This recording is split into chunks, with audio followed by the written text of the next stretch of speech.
All right, we're in business. So documentation, it makes sense to why we have to record the things we do, right? Why do I need to record the things I do? Gabriel. That's true. If it's not written down, it didn't happen.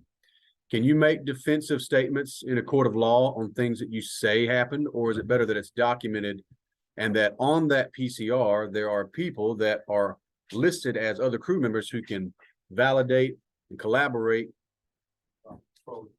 Both. Very good.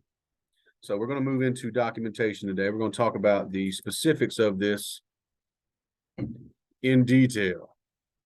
So moving forward, here we are. So there's an importance to this because this is also a legal document. One of the reasons that we actually go through this lecture in the paramedic program is that we assume that you've been an EMT a while and that you do know how to write a PCR. But if you ever read some of Jeffrey Sillett's PCRs, you would swear they're written in crayon. And it looks like an Embers report. It's like 2 sentences long. We came, we saw, they signed a refusal, we left. But believe it or not, the area of greatest litigation for EMS and fire personnel is that of refusals. Why do you think that is, Stafford?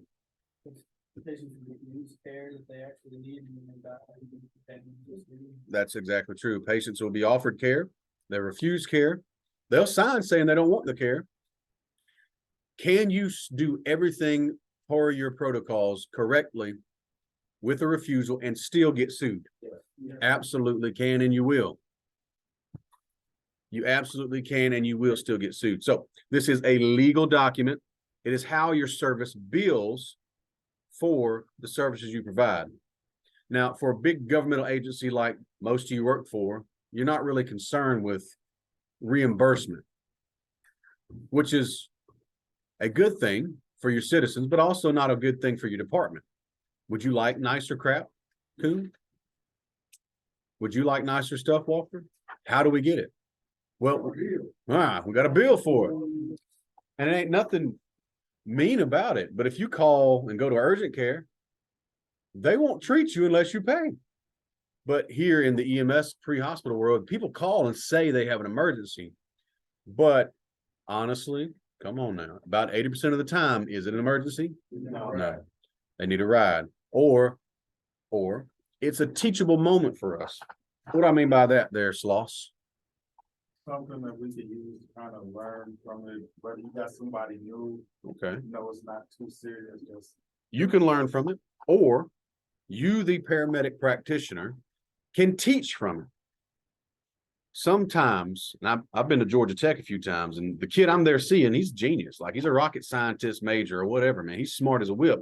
He's not medically trained. He doesn't know that he shouldn't drink 3 monsters in the span of 10 minutes. I mean, that should be common sense, but mix that with the Adderall he's on to stay awake and study. You know, is he compiling a very healthy diet there? no quitter talk. That's quitter talk. I agree. But he's not medically trained. He doesn't know any better. He's also like 18 years old. Hasn't really lived a whole lot of life yet. So with that being said, it might be a good opportunity for, let's say Stafford gets sent out there. Hey, man, I went to Tech. I know it's a tough, challenging curriculum, but probably shouldn't mix cocaine with the monster. It's not the best idea. Because Adderall is what? Microdose meth almost? Meth. And that's that good homegrown USDA organic meth, too, like we sell in the Bluff. Amen. Amen. So we have to learn how to bill for these services. Not, again, to take things away, but if you go to Walmart and you don't pay, that greeter going to tackle you, hit you with a stone cold stunner and pin you for the 1, 2, 3. Well, maybe not, but it could happen. So what we're looking at is how do we bill for this? And if you work for a different service other than a governmental agency, let's say some of you decide to pick up part-time somewhere at a private service, or you decide to make the jump and go work as a career paramedic somewhere. For those services to survive, to pay your paycheck, to buy supplies, to exist, you will have to learn how to bill. Insurance companies. So billing for services is what this is for. Also monitoring the care in the field. Have you seen some real crappy paramedics out there performing, Baker? What have you seen? Not one perform care, or they go to the same guy over and over. Yeah. So they can go to the same guy over and over and get lazy and miss things. Yeah. Or they just want to keep their hands in their pockets and wait on the transport service that is, you know, located here in Atlanta. We won't mention any names.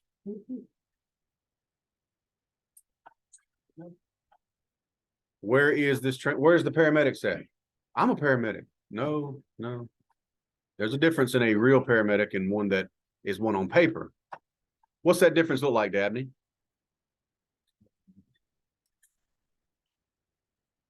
You don't know the difference in a paper paramedic and a real one? A paper paramedic can just make stuff look good, like something paper paramedic can actually perform it. That's not a bad assessment. I think there's more from that though. Cobb, what do you have? Paper paramedic is somebody that's on paper and on schedule, a paramedic, but a real paramedic is somebody that in the streets can make those decisions to have advanced life support to save someone. Very good. So a paper paramedic is a paramedic that is licensed on paper, but a real paramedic is one that can actually perform life-saving interventions with competency. If I was to take some of the paramedics you work with right now and say, hey, this pediatric needs you to perform this intubation real quick, what do you think would happen? You think they got the skills to pay the bills? Or what's going to happen? Where's that service at?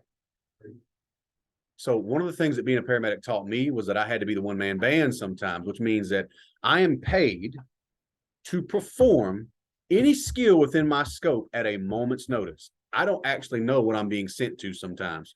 Yeah. Dispatch will give me some information. How many times you've been sent somewhere and it's the exact opposite of what you were sent to? I'm going to a fall. Oh, look, a cardiac arrest. Good thing I brought all the equipment with me, which is a smart idea. Nature unknown, and then it just turns into something crazy. She's altered mental status. Well, no wonder, because they're seizing. So one of the things I couldn't stand about some of these services I've worked for, or other medics I've seen in the streets, and I'll call them out. G Unit's bad about this. Grady's bad about this. They'll pull up to a scene and take nothing inside with them. Has anybody besides me ever been bear hunting? Just me, right? I know. White people stuff, right? I'll take anybody who wants to go. However, you can see though, if I didn't take the right equipment with me, I could get hurt and turn into bear poop, right? That could happen. So if you don't take the right equipment in, you will not be successful. Let's say more realistic. Dabney, let's say you go jump on engine 9 and they go run a call and it's like 10 stories up and you're like, oh, I'm bebopping up here in my little, skinny jeans with holes in them and blah, blah, blah. I'm on the 15th story now. Hi, sir. How are you? Oh, you can't breathe, but I didn't bring the airway kit. How screwed is that patient? How screwed is Michael Dabney? Depends on the fires they're recovering. They are not. Everybody's useful as a screen door and submarine. But or they forget their stretcher at the hospital. Or they're performing last call protocol. Who's familiar with that? So last call protocol is they give you a call near your downtime. So you're trying to hustle and turn it over as quick as you can. So they skip steps.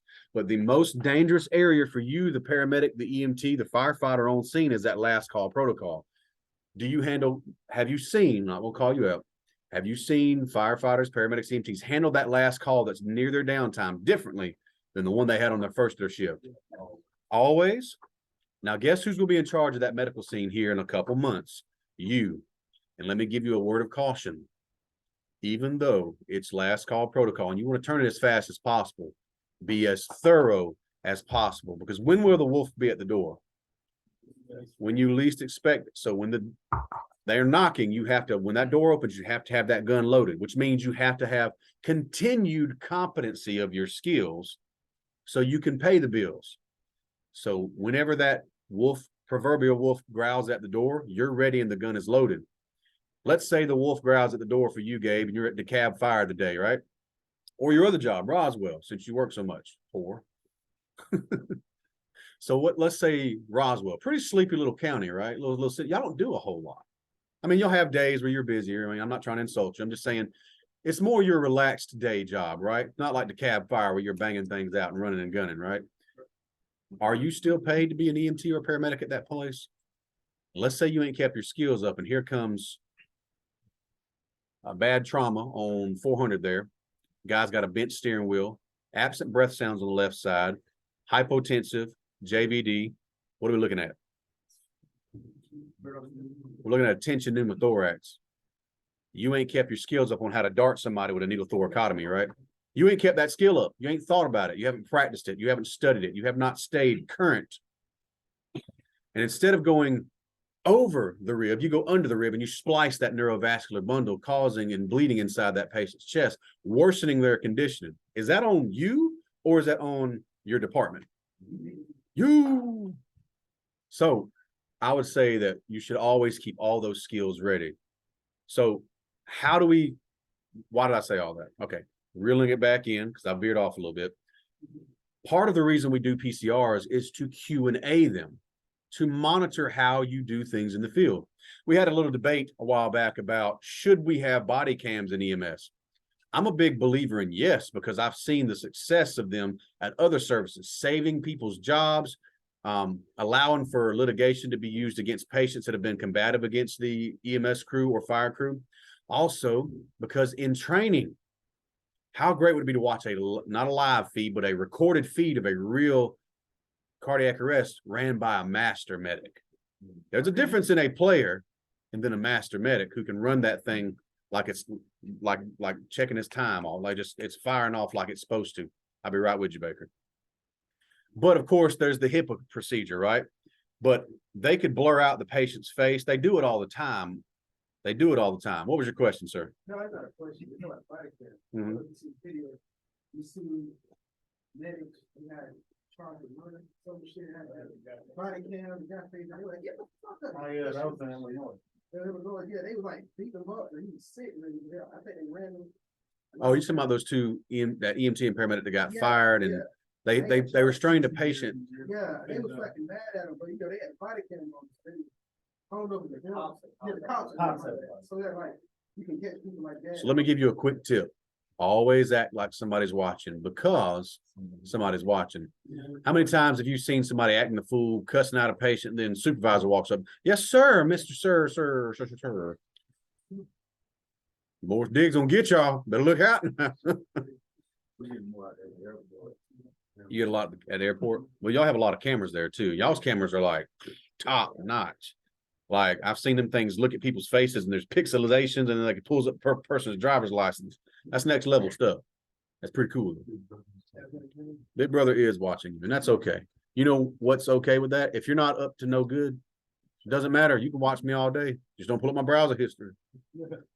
Nothing wrong with midgets and amputees. I'm down. Don't judge me. Sounds like you're a regular. Nah, Claremont's YB. This is all said in jest. I'm kidding about all of it. Nobody report me. But evaluating paramedic performance. Let's say me and Tyler here pick up a shift together. He goes and picks up a shift at Grady. I'm like, hey, let's go pick up a shift together, T. All right, let's do it. Should he still hold me accountable? I was his instructor. I've been doing this way longer. Literally, the boots I have on have a longer career than him. Does that mean he doesn't account for me? No, he still has to hold me accountable. I still would hold him accountable. It would be a system of checks and balances. So we have to evaluate paramedic performances with PCRs. This needs to be a learning moment. A lot of us feel like we're in trouble, and it's punitive when we get Q&A calls. Even I was like, I don't want to hear from you. Why do I have to explain myself to you, you desk jockey? But they're just sometimes just asking why you did things a certain way. Because maybe you didn't explain it enough in the PCR. You know how you avoid that? You write in detail why you did the things you did. You put down that patient was a hypoglycemic. We treated with D50 on scene. Patient became alert and oriented ×4. Patient was fixed a peanut butter and jelly sandwich and refused transport. We offered transport several times. We also involved medical control and supervision, which is the right protocol. If it's written like that, and it covers all the bases of their protocol, or it covers why you veered from the protocol. Who will you not hear from, Dabney? QA. Now, let's say you do something stupid and you made a boo-boo. You own that boo-boo. You learn from the boo-boo. You don't make said boo-boo again. But you have to go and explain why you made the boo-boo. That's okay. You're going to make mistakes. It's called practicing medicine. I've made mistakes. Maybe I didn't recognize the airway was deteriorating as fast. Now, I'll give you an example. This is me being vulnerable. I had a woman have an allergic reaction one day. I didn't catch it as fast as I would have. And being honest, her skin was darker. I didn't see the hives. And she was not, I'm just having some trouble breathing. I thought she was having an asthma attack. I heard the wheezing, so I'm already got the albuterol and stuff going, but I'm on the wrong protocol because I didn't see it as quickly. Now, once I saw it, I'm like, because I was about to start an IV, I'm like, you got any allergies, babe? She's like, yeah, me and my son was rolling in the grass. And I'm, snap, my bad, every time. That's me just being vulnerable with you. But that was a boo-boo that could have turned into something way worse. The epi would be what would be life-saving, right? And honestly, if you look at your textbooks, they're just now starting to include darker-skinned individuals in there and how to recognize things in them. A lot of the medicine that we have today is based on what? Old white men. You know who's even more in a smaller category than you? Women. Sorry, Gabe, and you. So we have to hold ourselves accountable. You're going to make mistakes, and you're going to have to live with those mistakes. But mistakes give you experience, and experience will allow you to make good decisions because you made bad decisions. But that's why I never understood some of these fire departments around here who would trade a seasoned firefighter for a brand new recruit. You've seen that, right? Where they're like, well, he does the same job. We can pay him way less because he ain't got no years. Let's go ahead and retire you out or find something silly to get rid of you with. You've seen that, right? Not just me. You know why they do that? They're trying to save money, but that recruit is not even ready to tie the laces on this guy's boots yet. Because this guy's made the mistakes. He's walked the road. He's ran this type of house fire. He's ran this type of patient. He's able to recognize. You can't compare that. Experience is invaluable. I may have been a smarter paramedic when I just got out of paramedic school. I could quote you all the, actually, I could quote you all the things up and down, left and right, because that's about as smart as you're going to be is like right as soon as we finish this program. You better quote this and quote that. But I had barely any experience. I'd worked as a firefighter and EMT before that. Not medic experience. Not having to run a scene. That's a humbling first time, right? You finally got your medic. Now you're running your first MCI and everybody on the scene's been doing it 20 years and I'm 20 years old, but I'm in charge of the scene, right? That's humbling experience. Now, luckily, I didn't have paragod syndrome much. But having good experienced people around you, even though they weren't paramedics, they had ran this call hundreds of times.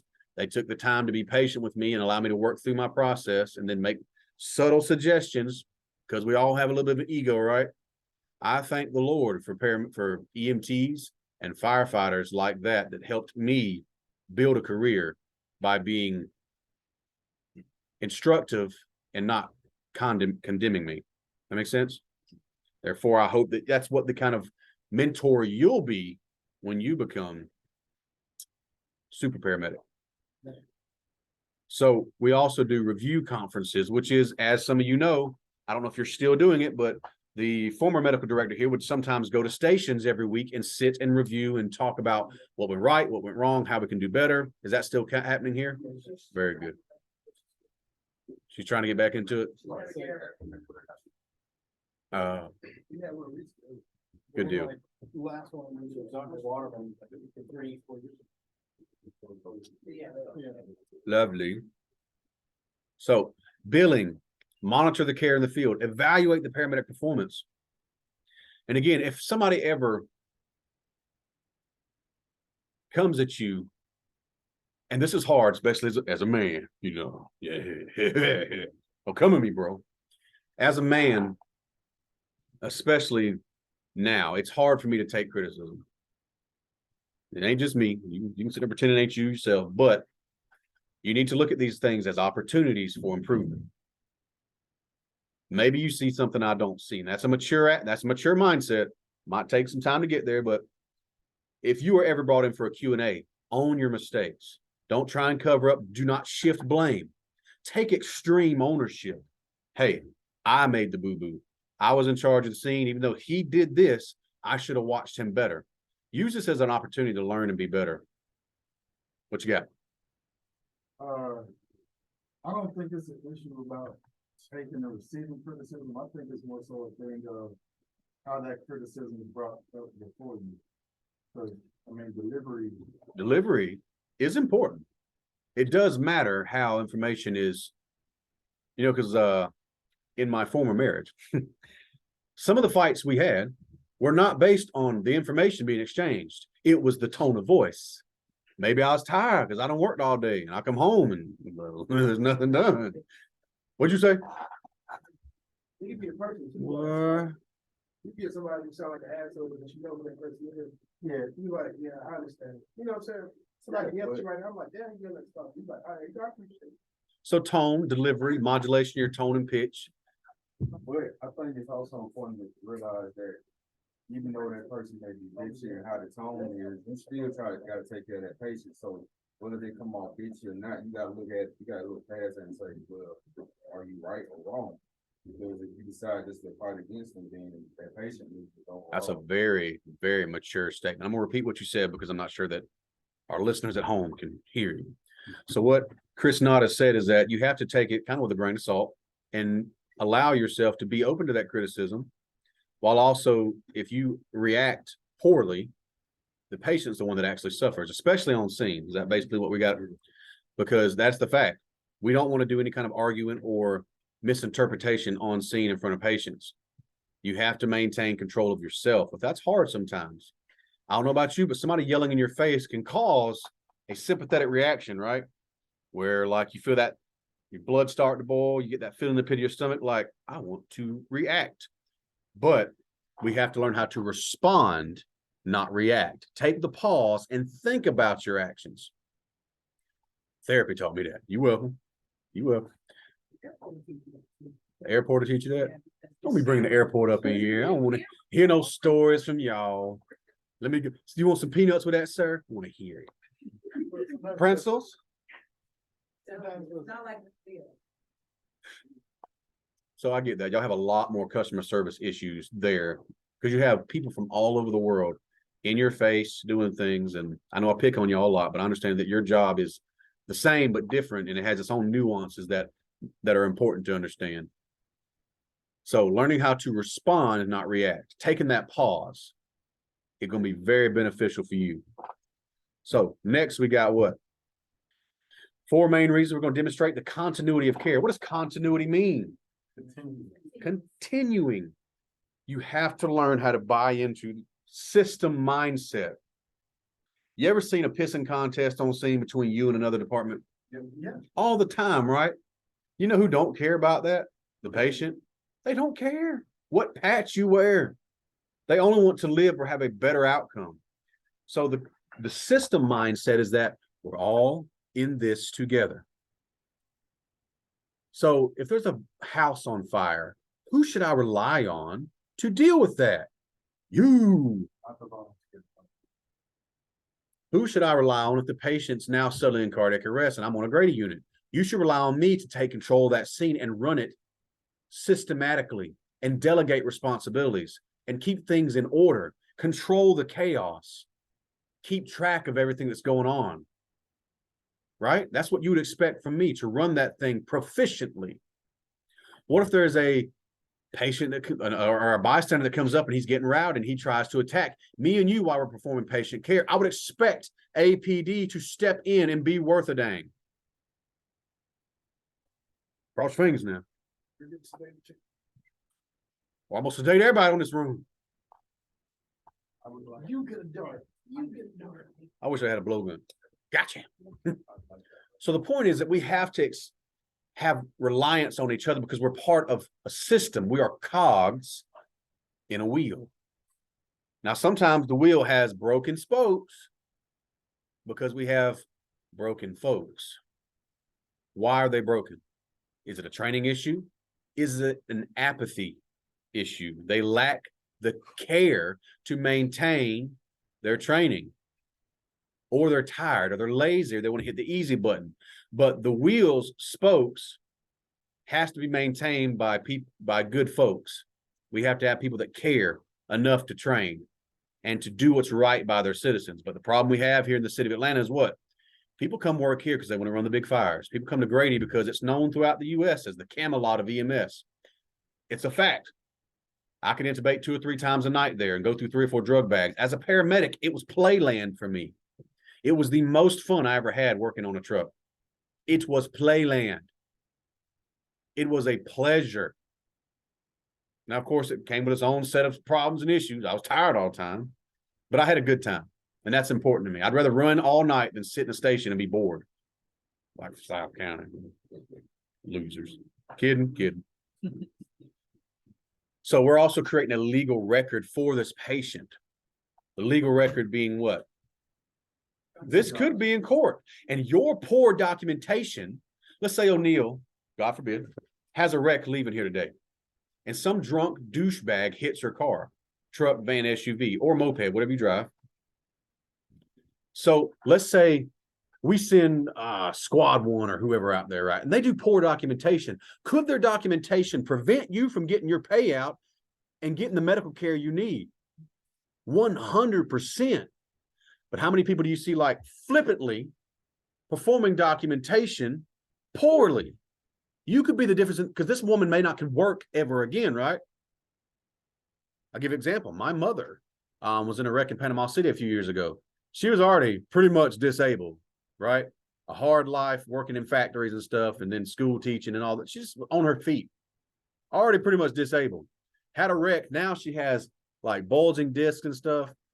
And had that report been written poorly, she might not have gotten able to be put on disability because she literally can't work now very much. But even on disability, she still goes to school, teaches twice a week. But that could have affected her payout, her ability to pay for her medical bills. You're responsible for that. Are you seeing where documentation is probably more important than you thought? Just a little bit. You thought this was going to be a quick run through, didn't you? You didn't expect to be preachified. I didn't expect to do this either, but I feel it and I'm going to flow with it. Like a chain of custody is a very good idea. Where this patient's in our care, you are legally responsible for this patient while you're there. Especially if you're the paramedic, because you're the highest license on scene. Anything that happens is on you. It's going to be on you. Here in a couple months, when we talk about behavioral emergencies, we're going to watch a video. You're familiar with the video. That video has a psych patient, and they just disregard him. They treat him like crap. They're a bit racist. This is only 2018 this happened in, right? The psych patient ends up dying, and they blame the paramedic because it was their fault. Next, we're going to create the legal record. Again, it goes into the aspect it could be in court. It can assist in financial reimbursement and cost recovery. A lot of counties do not want their own EMS. Look at y'all, for example. The actual 911 license holder for the city of Atlanta is the Atlanta Fire Department. Y'all want nothing to do with running the 911 with ambulances, right? Look at you.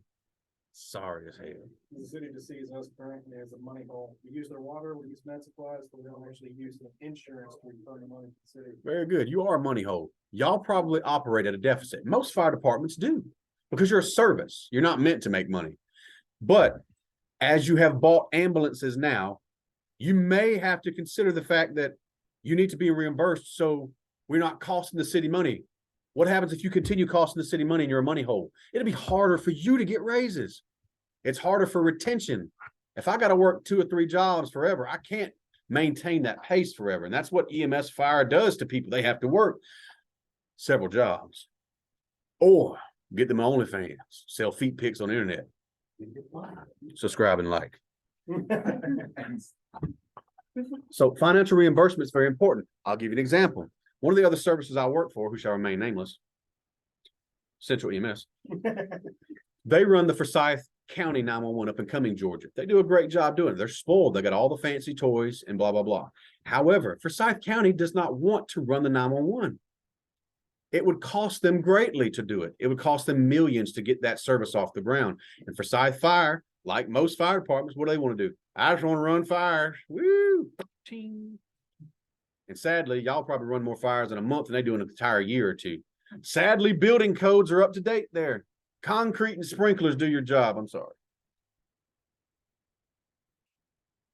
I mean what I say. Huh?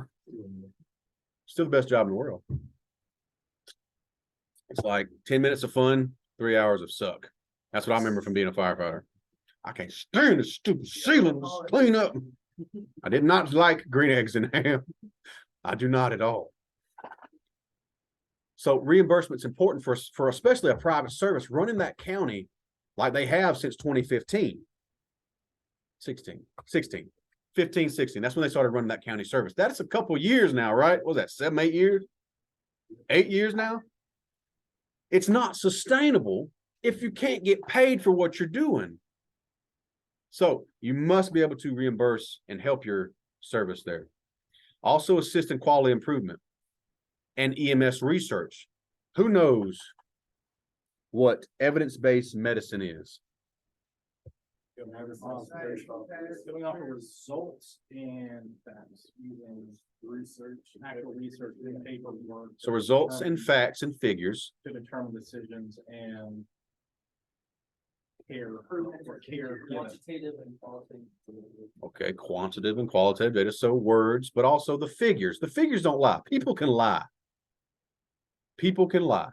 However, facts and figures don't lie. If we find that, I don't know, 10 out of 10 times, this kills people, Carl, we should probably stop doing it. Or if we find through evidence-based medicine that giving aspirin earlier to patients increases their likelihood of not dying by 25%, we should be doing what?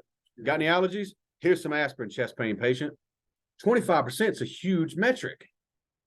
We learned that a curved body and a straight board did not really help a lot of patients, unless they're complaining directly of spinal cord injury, right? So evidence-based medicine is built off of EMS research.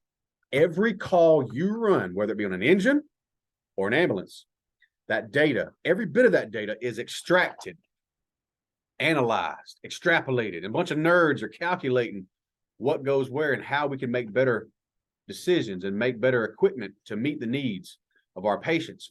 Now, patient population and data changes from geographically, right? The problems that they run into in Alaska, polar bear attack, not the same problem I have here in Atlanta. I have not seen a polar bear in Atlanta yet, except the Coke sign. Maybe they got one at the aquarium. I don't know. I ain't been in a while. It's expensive. Ain't it though? It's expensive as hell. It's expensive and they ain't got polar bears? I ain't going. Georgia resident for Georgia Ferry, you can get like the price of one ticket for a year-long fucking visit. Now we know. Still ain't going if they ain't got polar bears. They got penguins. They got penguins? Those are cute. They got a market. Can I keep one? You can pet them. I can pet a penguin? You can pet a penguin. I will pet a penguin. I'm taking the girls. We're going.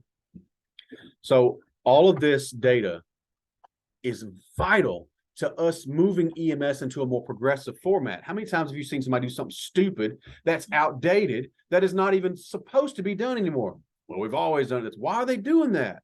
One, they're stuck in EMS dogma or fire dogma, but also two, because your system's not progressive. Why are we not having faster change and more progression? Money. You're not documenting correctly. You're putting false information out there, so it's not accurate. You've heard somebody jokingly say, well, it's all about how you document. Here.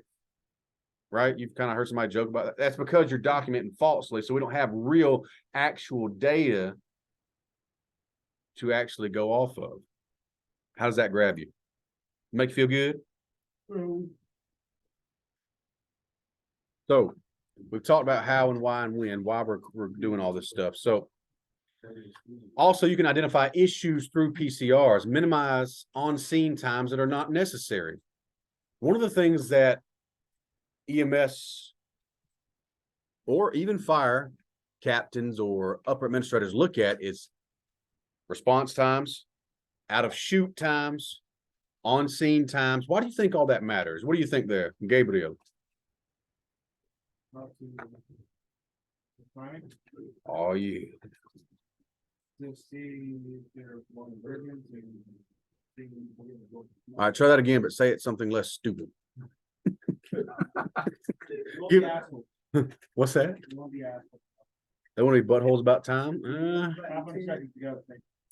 Well, that might be, There's correlation between timing and the. Care. yes. That's the care, save my, like, fire, like, get there. You taking that same urgency to get to those goals. Are you taking the same urgency to get to calls? That's important. A lot of things that the general public doesn't know what we do, right? Not really. They kind of got an idea, but they assume, but they also don't know that there's a difference in EMT level training and paramedic level training where you're going to have 15 months of extra training versus, that 16-week course they got going on down there. Different, right? So one of the things they do recognize is response times.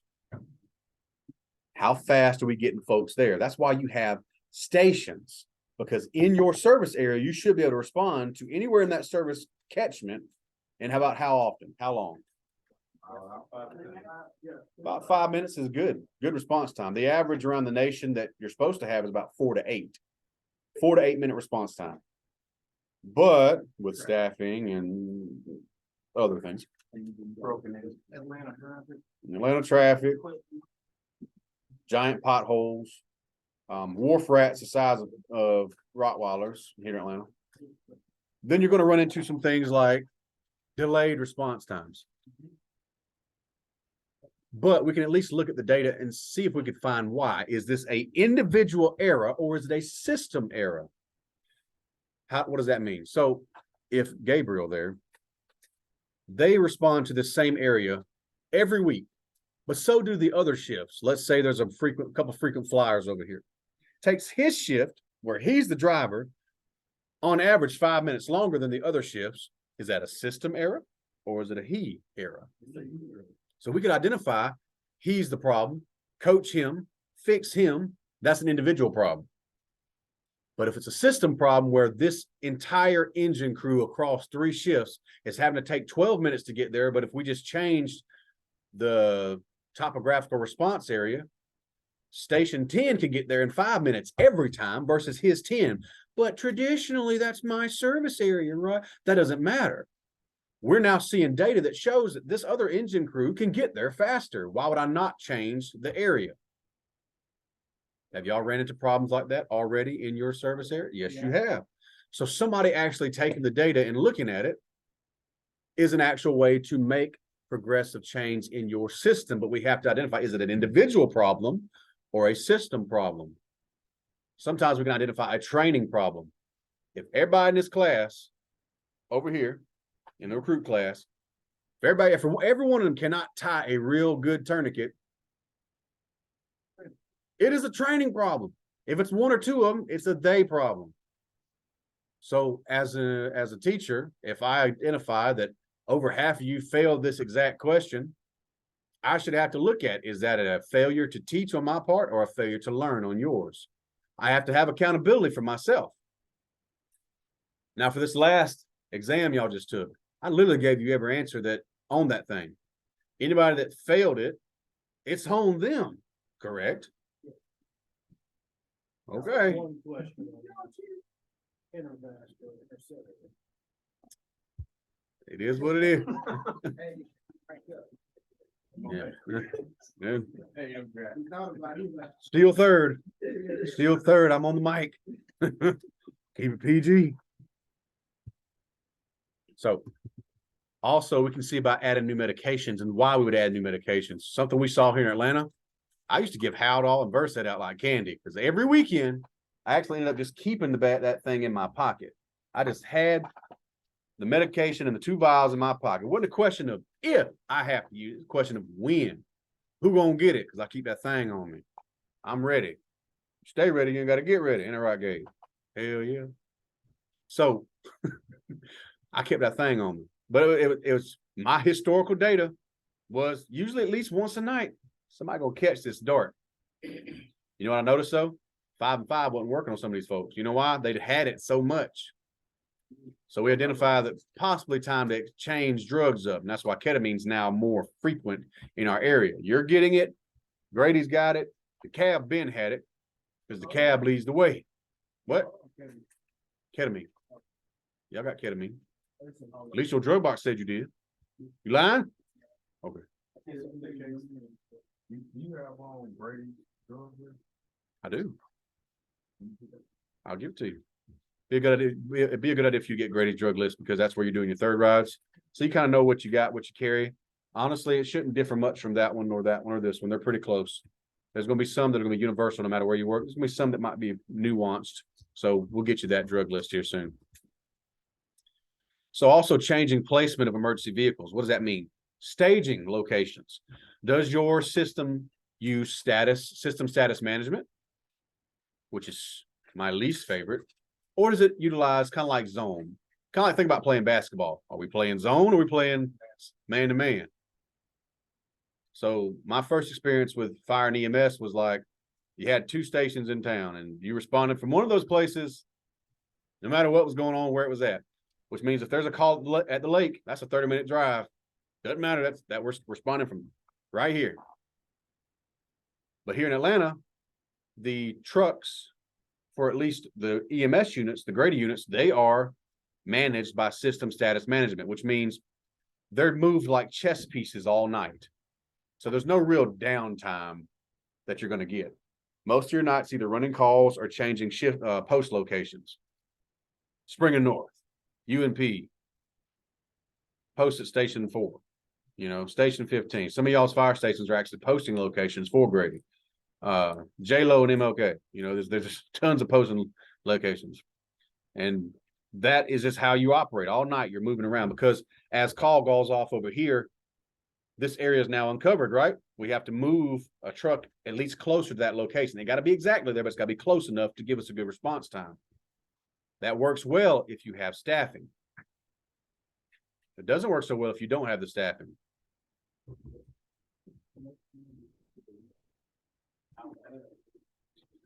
So a PCR, this is your document. You must learn how to document dates, times, responses, what happened.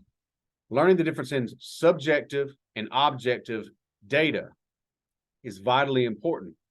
Describe your difficulties that you encountered. What other type of services you had to call? Why would I want to tell everybody that kind of business? Because this could wind up in court. It could protect you. Matter of fact, I hate story time usually, but it can be useful, correct? So I had to explain one time why I had to wait to work on a patient in cardiac arrest. Because he wasn't in arrest when I got there, but I could not physically reach this man. He was mid-70s, driving late through Atlanta one night. He's trying to get back down home to Macon. Mid-70s, right? He was tired. He did the smart thing. He pulled off and tried to get a nap, but he pulled off on 75. On the side of the road. It's wet, it's raining. He thinks he's being smart. He gets in the passenger seat, lays that thing on back, goes to sleep. Some 2500 Silverado, the big diesel Duramax now. That's a heavy truck. On 75 is rolling along about 80 miles an hour. Hits a patch of water. The tail end, fishtails, hydroplane smashed into the back of his Yaris.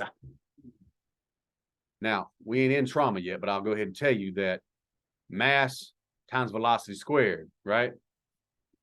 Mass is important, but it's really about that speed. You can get hit at 1 mile per hour by a semi and live, but 85 miles per hour by a Toyota Prius will destroy and kill you. Speed matters. Speed kills. So at 80 miles an hour, we have a Chevy 2500 diesel 4-door Duramax. It completely wrapped the car around him. I could not reach this man. I could reach in there and talk to him. I could touch him. I could feel a pulse. I could get a blood pressure cuff on him, but I could not reach him. So what he's presented with was he had chest pain, JVD, and his initial blood pressure was about 80/40. What do you think is going on? Tamponade. Bad, quick, and fast. So what can I do for him at this point? Nothing. I had to call you guys to come help extricate him. The fire crew that showed up, they couldn't do it. We got to call this certain squad, blah, blah, blah, because he was completely wrapped and encased in vehicle. And it took them another, what, 8 minutes to get there? They started cutting on him.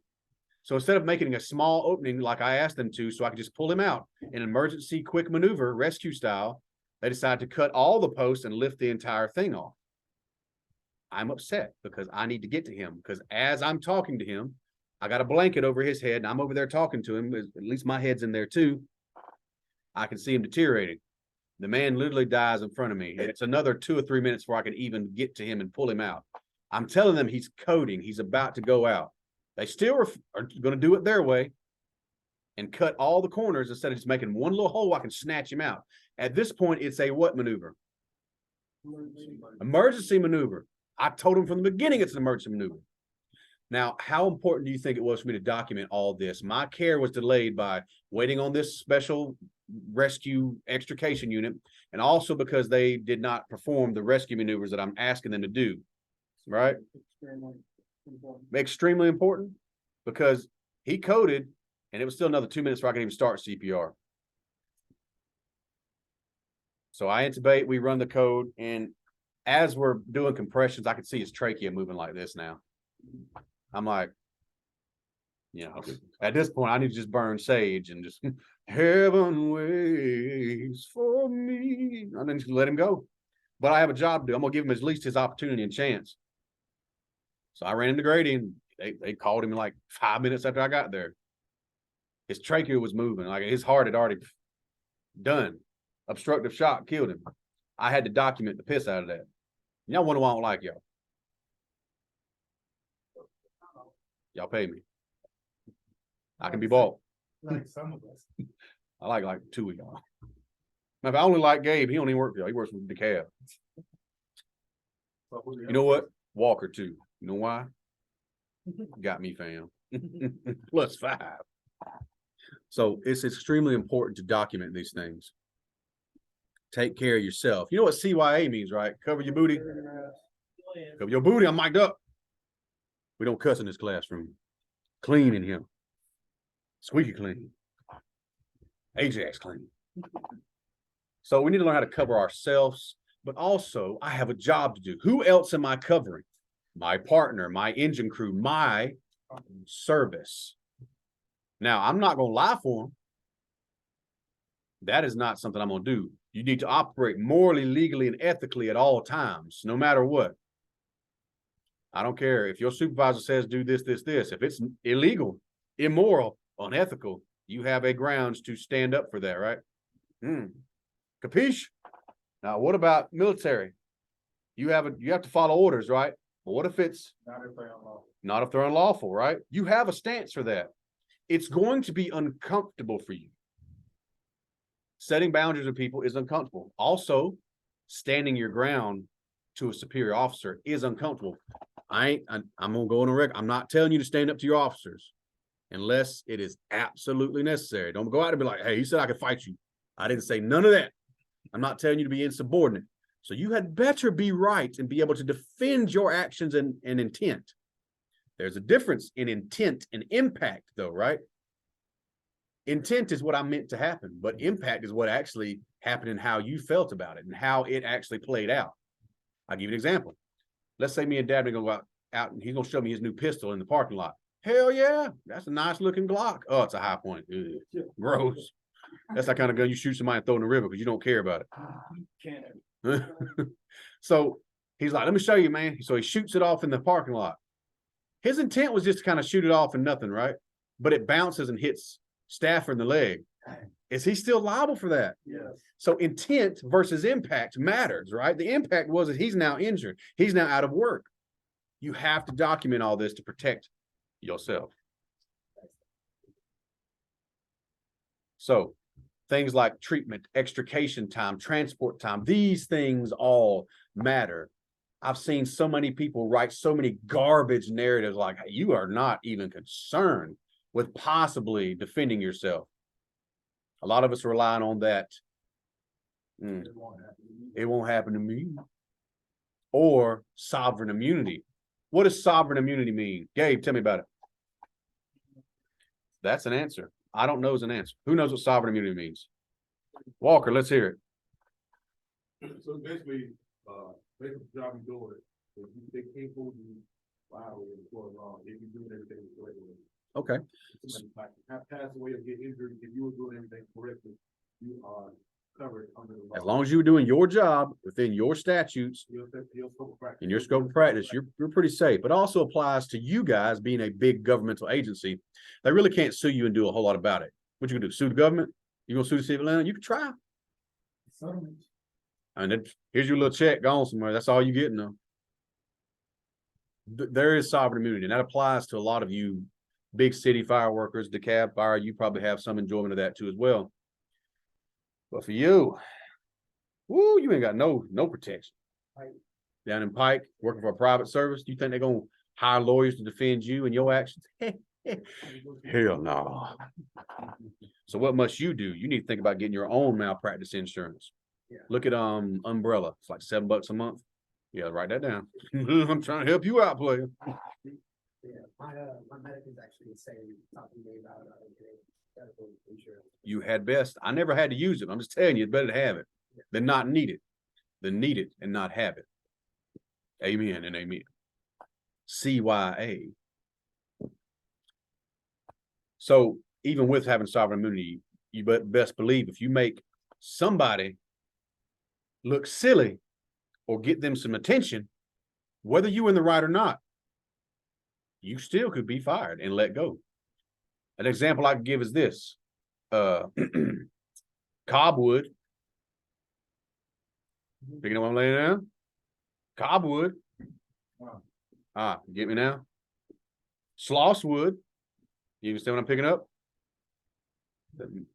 A particular viral incident that the Atlanta Fire Department had a couple years ago, where a certain firefighter captain made decisions to save a life, but went against protocols, was accused of freelancing. Talking about Danny Dwyer. Good God. No, you didn't. I saw some blank looks in here. Danny would go. See, he didn't know, so I had to say it. And again, not to call attention to that, but why was he actually fired? And again, I know this is a spicy subject, but my job is to not give you information. It's to point you towards information to make you think. Think about why he was actually fired. Because it made the news. Come on now.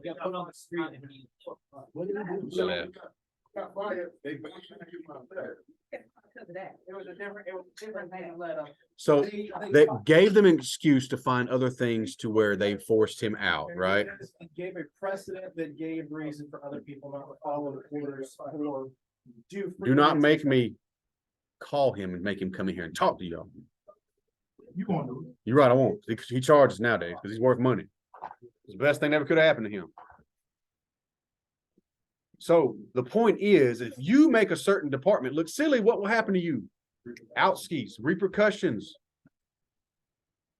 Or they just make it law. So documentation is importante. So other things you need to cover in this is what? The call, the dispatch, vital signs, procedures, arrival. Who did you give the patient to? What room did you put the patient in? From their hospital staff told me. Yeah, but was it room 23A? You need to put that. The Hallway between to it, and what nurse signed for it, not just RN sloss. The exact rating number was 7737. But the exact grading number, but you need to put more detail in this than you probably have been. You need to put a lot more detail in this than you have been. When you were back in service. Why am I doing all this? Why am I writing all this? Why? The way you get deposed by CYA. Cover your boots. Hey, protect yourself. Protect your company. Protect your engine crew. That also has to come down to some self-accountability and some self-policing. How many times have you seen somebody on your engine crew or ambulance do something not so great? Did you hold them accountable? can only do so much. Yes, sir. On that note, for, for us typically, the firefighters do the reports, the EMS report. Okay. What's the liability on the other crew if they don't document it correctly? So the liability is going to be shared, but it's also going to be, there's going to be a hit man. There's going to be somebody that takes the brunt of it, but it doesn't mean that you won't catch them legal hands too. That's why a lot of I don't understand. Like, I know how some of y'all do. Like, oh, we got a rookie now. He can do all the reports. You fool! You're trusting him with your license, and it's only because of the sovereign immunity that you get away with so much stuff. Now, if you're going to make him do the reports, you need to train him how to do them, and then somebody needs to check back over him. But y'all lazy. I'm just saying. I'm just saying. Protect yourself. All right, so we got a lot going on here with these PCRs that we're talking about. So let's talk about being subjective versus objective versus treatment transport considerations. So what does it mean to be subjective there, Dabney, or shall I call you sleepyhead? To be subjective, it said, I see. Yeah.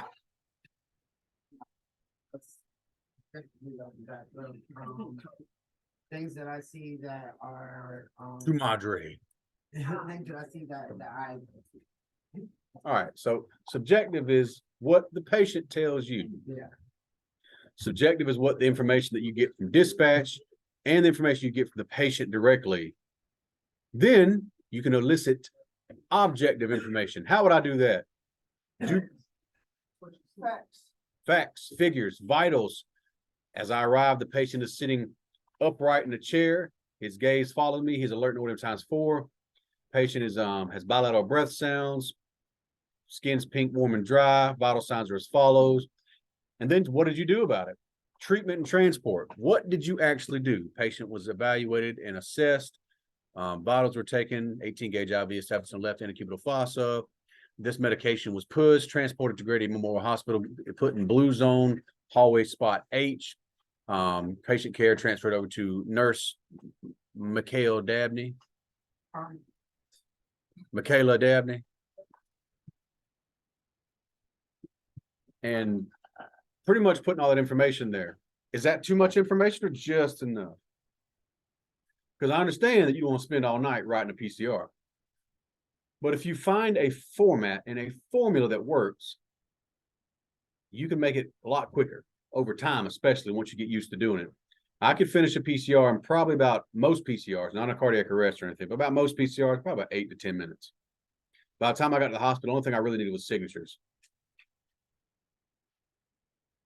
That's a fact. That's being proactive and working hard with your time.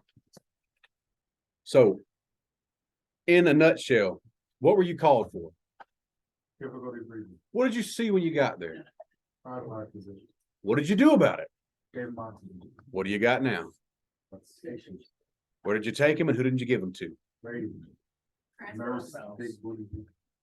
Let's do it again. What were you called for? What did you see when you got there? What did you do about it? What do you have now? Where'd you take them? Who'd you give them to? In a nutshell, that is the format you need to follow. You can write a narrative story. You can follow SOAP, which is a template chart, eye chart, SOT. It doesn't really matter as long as all the facts and figures are there. Personally, I've always used SOT, subjective, objective, and then treatment transport. It keeps it real simple. So me personally, I'll usually just write out on the side a big old S dash, enter, write my narrative part that they told me, O dash, enter, write my objective piece, treatment transport. What you got? With Atlanta, they want you to do scope performance. We've had issues about PCR. So I'm not going to tell you not to do what you're told. However, they cannot tell you what to write. They cannot tell you to change what you know to have happened. This is legalistically speaking. They cannot tell you what to write or change things. Now you can go back and put an addendum in there, but you cannot ever go back and change what you wrote before. An addendum is an add-on that is marked as an addendum. But what is the SOAP format actually keep you, Then follow the SOAP format. I mean, it kind of will keep you like not getting in trouble, kind of. Simple is a formula to follow. I mean, I'm not saying not do it. I'm just saying they can't force you to do that. If it's their protocol or SOP and their preference is that, then do it to remain in compliance. I'm not telling you to buck the system, but I'm telling you that they cannot change what you write. They can't make you change it, and they can't influence it. You're to write the facts, the figures, the truth, the whole truth, nothing but the truth. But if their preference is SOAP, you probably should do SOAP to stay in compliance and not stir the pot.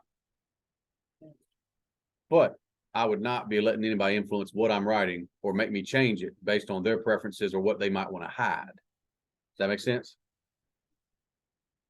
I don't know how it works at other places, but I know all the places I've ever worked across the state. You could mess up. It's okay. As long as you owned it and didn't lie about it, it's okay. They can remediate and life goes on. What does it mean to remediate? Dabney, you're the expert. On getting remediated. We have to relearn something that you should have already. Okay, so just kind of a refresh or revamp or relearning of a certain skill, technique, or protocol. The problem we have is that people that make these mistakes are not usually getting remediated.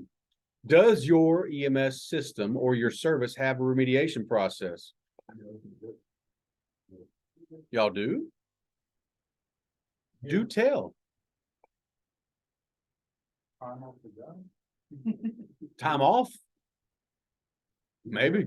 I mean, I know for training academy specifically, if here, What about that? Not in conjunction with, So let's say you go out there, you're a paramedic, you mess up on a patient having VTAC and you screw ACLS up. I've never seen anybody come out here to see me to adjust that. I've never seen them go down the hallway and see that other thing down there. you're talking about this. I'm not talking about anybody. Suppose that's how it's supposed to happen. That's how it's supposed to happen, but it doesn't happen. That's the point I'm making. It may supposed to happen, but nobody actually pushes the people to be remediated. How much better at your job could you be if you actually had correction from time to time? Otherwise, you're just running around doing kind of what you want, anarchy wise. So is it supposed to happen? Probably. Does it ever happen? I've never seen it. And I've been here 3.5 years now. If I make a mistake, teach me. Tell me how I made a mistake and show me how to do better. Don't belittle me. Don't be a douche about it. Just teach me. But at the same time, that's not happening out here. If you care about something, you tell it the truth, right? Like if I see Sloss messing up and I ain't gonna say nothing to him, I'm gonna let him fail out the program.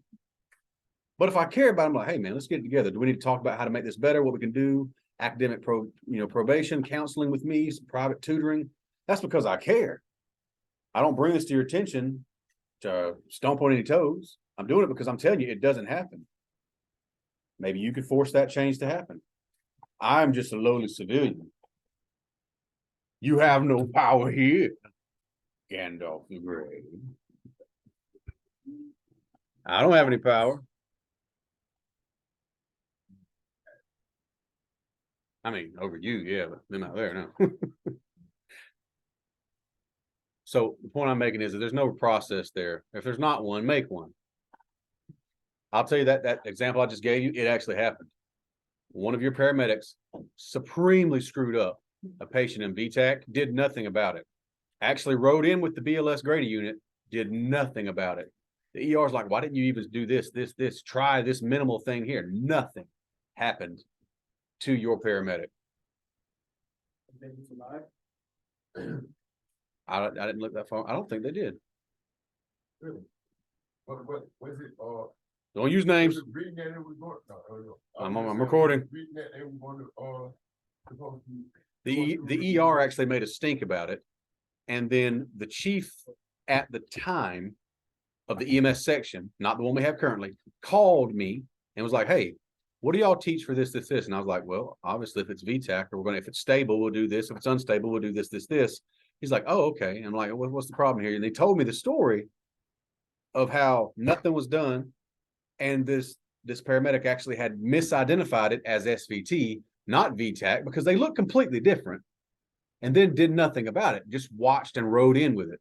If you're just going to watch and do nothing, why are you riding in? What is the purpose here?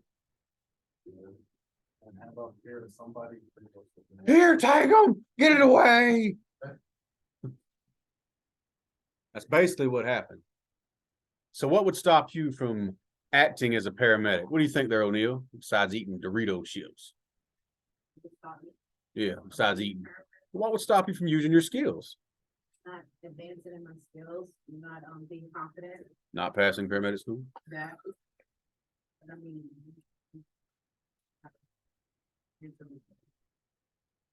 What would stop you, Dabney? From using my paramedic skills. Why would you withhold treatment from a patient that is obviously in some type of tachyarrhythmia? I wouldn't. You really wouldn't? No. Wow. A DNR? DNR means do not resuscitate. That means do not treat. No, he said, what would stop you from- Oh. Why would this paramedic, for one, misidentify a rhythm? Two, not treat the rhythm? Maybe he's not confident in his Yeah, skills. stand abroad. It's lazy. Was he a newer paramedic? No. No, like I might have been. All right. I don't remember.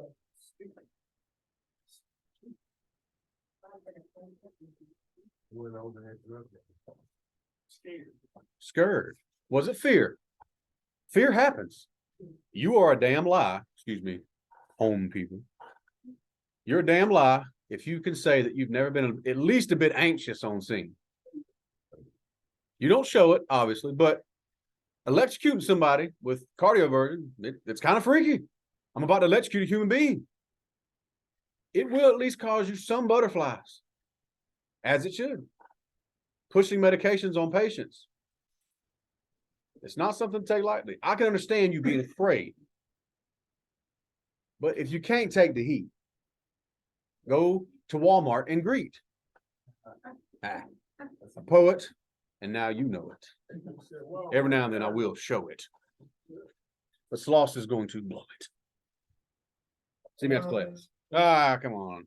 I was good to that point. Shut up, get out of here. So the point is I've been scared. You've probably been scared, but that didn't stop you. You can't let it stop you. You're not doing it for you. You're doing it for the patient.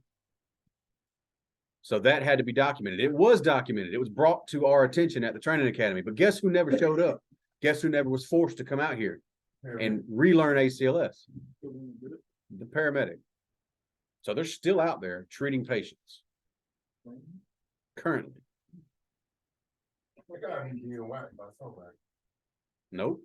It's possible they're the watcher.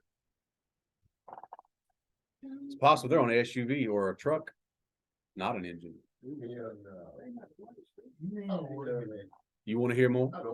I will walk down the hall, ask Miss Laverne. I know who it is. Anywho,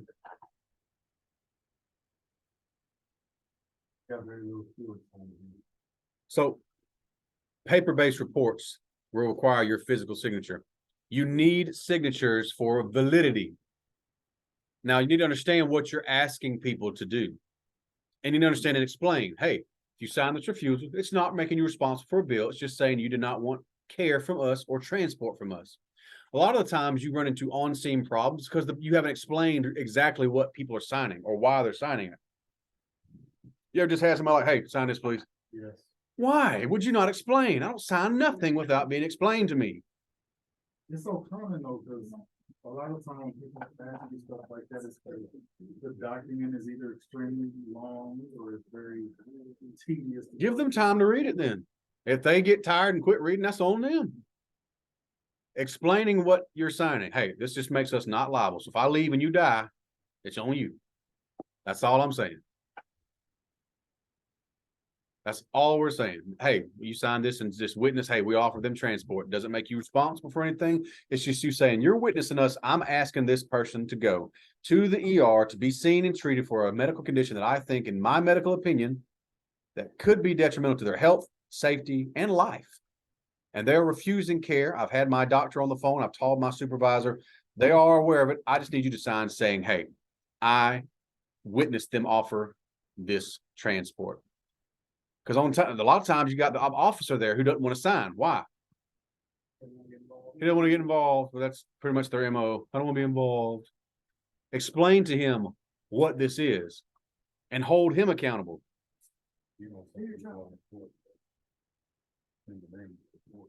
I'm gonna put your name in here anyway. You might as well sign saying that you were here witnessing it and refused to sign. You can do that because that's the truth, right? Officer Geraldo on scene is witnessing this happening. He refused to sign, saying he does not want to be liable. Is that me making stuff up or the truth? No, he said it. You want to know what happened one time with me? And you know what? I take some of the blame for this because you know what? I should not have. I was worried about this woman though. I should not have taken responsibility for it. Get called to a psych patient. This woman she's definitely out there. See a little green man, but she's also big. Good 5'10", about 350. She's solid too. No wrong with thick with 2 C's. But basically, there you go. All are welcome here. So basically what I got, she's going to be a handful based on body mass index and the fact that she's in psychosis. And she was. You disgust me, sir. I don't want to hear from you. She'd floss her teeth with you. Anyway. So she was a lot to deal with. She was very strong. But there was 3 officers on scene. And she's obviously a psych patient. They sat back. And I'm like, hey, man, you going to help us with her? Me and my partner are trying to corner her to go ahead and dart her. She's already proven she's a danger to herself and others. I have justification to, I can put her on the night-night juice. I can sedate and restrain her. Yeah, remember what I said last week about if you're going to physically restrain, you need to chemical restrain. Why is that? Excited delirium. They could fight till they kill themselves, creating a systemic acidosis, throwing arrhythmia. So I had all the justification I needed. However, the officers were just standing back. Hey, y'all gonna help? No, man, y'all got it. Yes, that's what I should have done, but I was worried about her. I couldn't leave her there. There was kids in the house. You know, there was a lot going on. I had to get her out, and they were just pretty much refusing. So I actually called my supervisor on the radio, which is recorded, and I told them, hey, these guys are refusing to help me. These officers are refusing. This is not my job. I am a paramedic here to help and heal, right?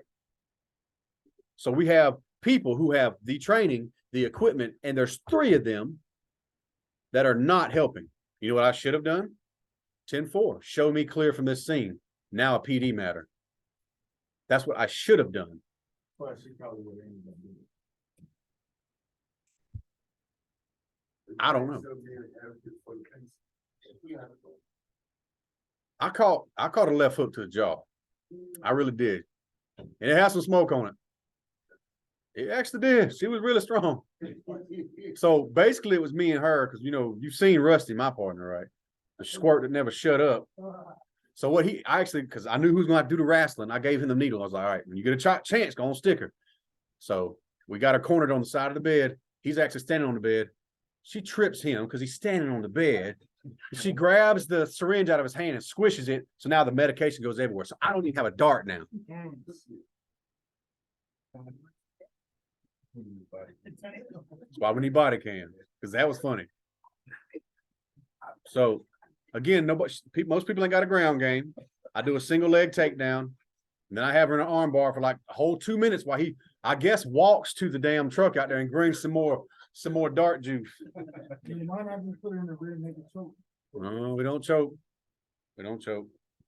You've seen the videos. You've seen the videos. Ain't it's Black History Month. Stop it. Yes.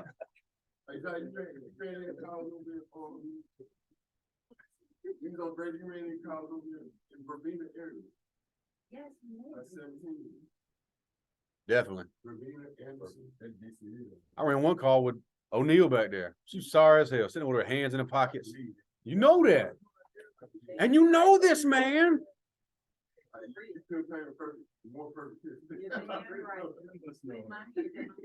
But to just reiterate, don't be choking your patients. You best learn some ground game, learn some arm bars. We ain't trying to catch no smoke or no TV time. Heel locks, whatever. Just don't be choking folks. Remember I said it. But was it my job to do all that? I was doing too much. What if a patient tries to flee the scene? Guess who ain't gonna chase him? Me. Patient left the scene. I am not a police officer. And sometimes we get caught up. We get caught up by, like, in the emotion of the event. We forget that we're not police officers. You ever seen an EMT, paramedic, firefighter forget they're not a police officer? Yeah.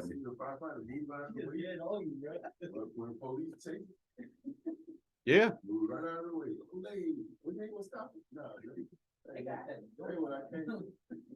So that was partially my fault. Because once they said they weren't gonna help, I should have just, all right, it's PD matter. I'm out. I'm 10-8. I'm back in service. I'm out. So I documented the crap out of that on the radio and in my PCR that they refused to help. So the same applies to you when these situations occur. You can put that I asked Geraldo to help. He refused. Document everything. Put the truth there. Hold people accountable. It ain't you being some kind of snitch. But if I'm on scene with a psych patient and you're not helping me, that's not something I'm letting go. You endangered me. Because they didn't help, I got punched in the face.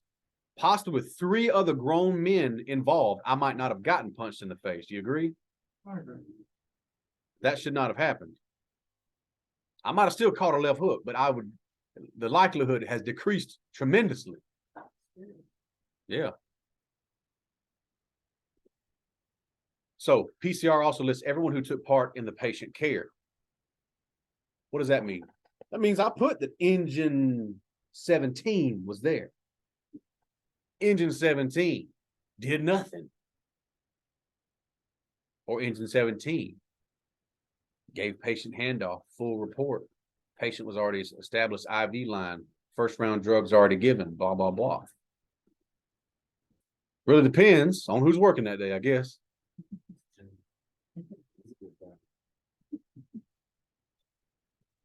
So other elements we're talking about is legible, accurate. Legibility is not really a big issue. I've worked one place in my entire career that still did paper PCRs. About 2009 in Macon County, Georgia, Montezuma, with the Mennonites. Woo! We did paper PCRs there.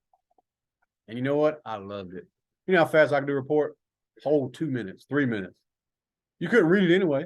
I don't care. Give a dang. So I love to paper PCR, but most places have you a PCR formula format now. So like either RescueNet, Embers, ESO, something like that. Ugh, chemistry. All our options. So it also needs to be free of non-professional and extraneous information. What does that mean, non-professional? What do you think there, Gabe? Tell me about it, buddy. Non-professional. Free of opinions. You hit the nail on the head. Good job, sir. 10 points to Gryffindor. No more. I still want to hit my mic. You know who didn't pay for this mic? I did. I paid for it. I gotta be careful with the stuff I buy. No, I cannot. I do a lot of digital recording though for the classes. That's why I have it. It enhances the sound quality. Thank you, Mr. Slaw.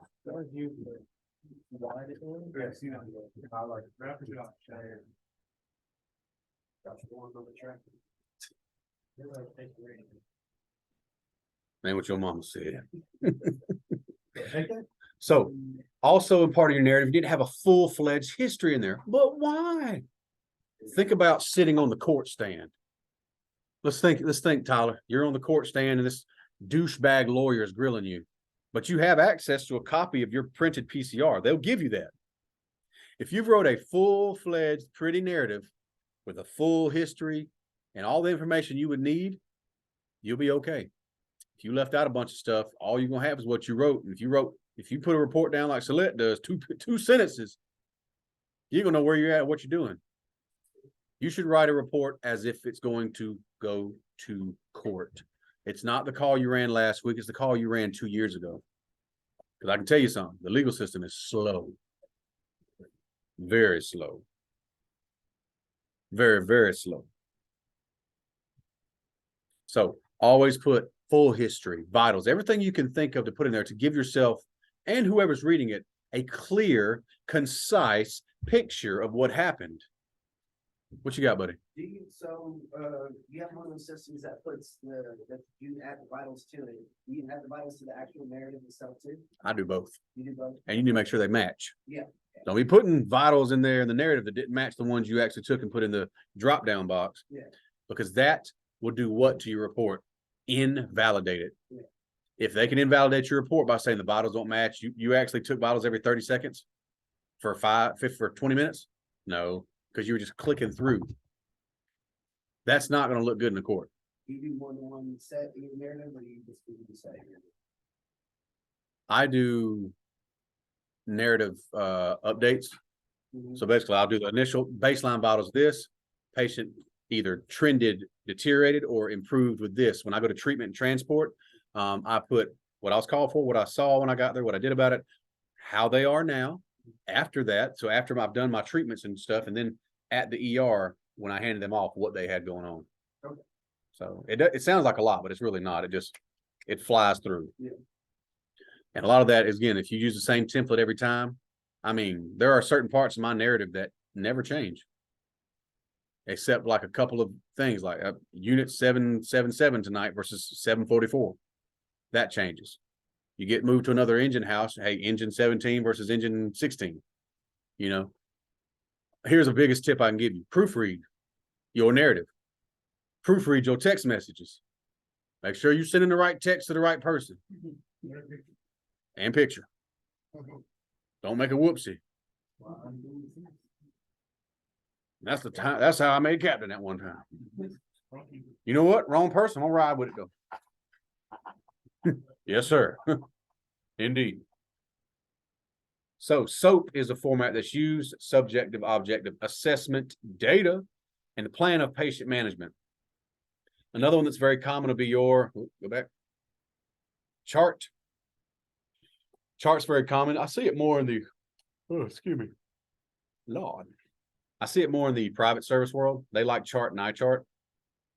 Then you have cheated, which is again pretty much another variation of all that. There's some people that do a head to toe physical approach. My advice to you is to always do a physical assessment on your patients, even on medical patients. Why is that? What do you think, not?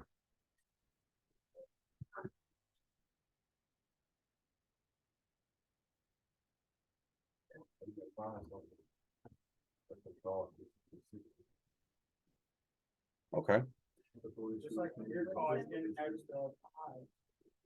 So like my guy, I noticed hives because I did a physical assessment. If I hadn't gone back and seen a physical change there, then what would have happened? Yeah, head to toe assessment, let it ride. That's how you find septic wounds, insulin pumps, fentanyl patches, nitro patches. If you're looking for them, you can find those kind of things. Welcome back. Welcome back. Sorry, Sack. So some narrative approaches that we have, formats that we have, they all kind of just congeals together at this point. So billing considerations, let's just go ahead and get to the meat and potatoes of this. So we're back into this. We're talking about documentation. We're saying that there's lots of formats, lots of different ways to do this. Now, here's a tip. Who's tried dieting? I mean, everybody, some of y'all ain't got to worry about your weight, but if you've tried a diet, the one that works, the one you can stick to, right? Cookies and cake's easy to stick to. I didn't say it was a healthy diet. I said it's a diet.